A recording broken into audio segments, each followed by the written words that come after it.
So, it's done.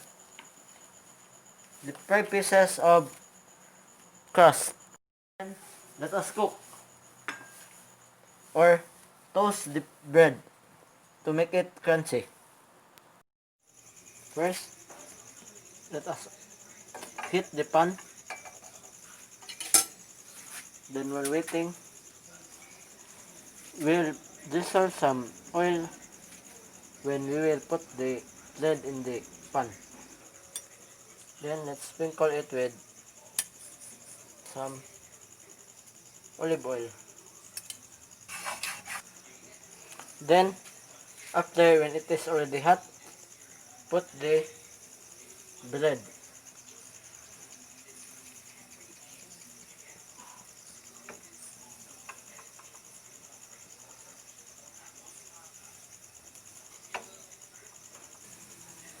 While waiting, we must use it. The time it will be flipped at 3 minutes after. After 3 minutes, let us flip the bread.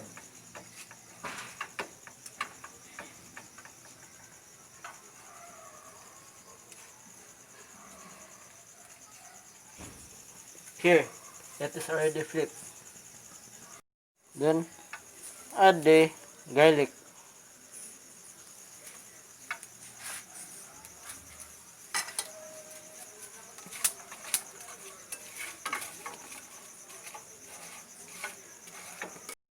And for the second batch, let us add another olive oil.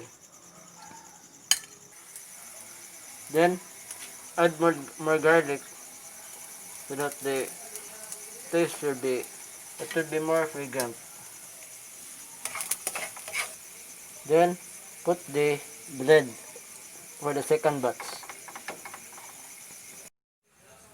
And when it is already hot enough, let us take out the cooked one, the toast.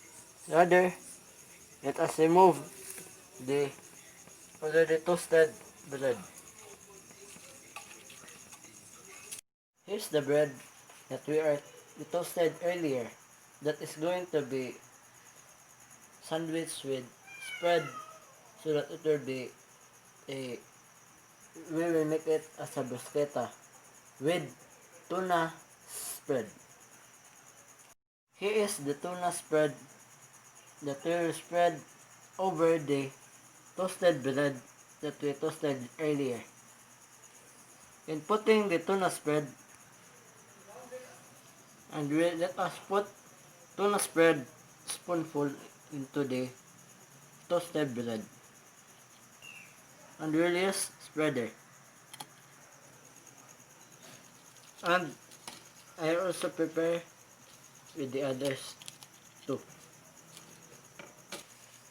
We'll put spoonful of tuna spread into the bread that is toasted. And here is the tuna spread over the bread that is toasted. And it is called bruschetta. Let us use the spreader to spread a little on the side.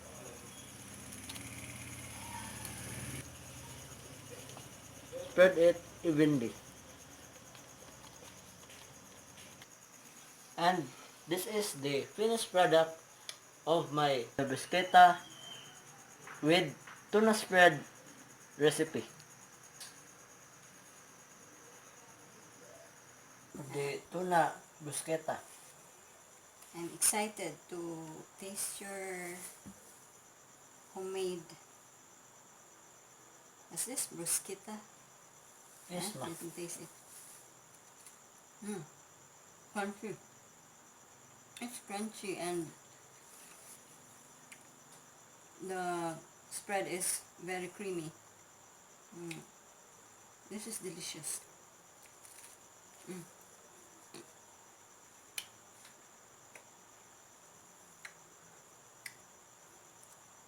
It's very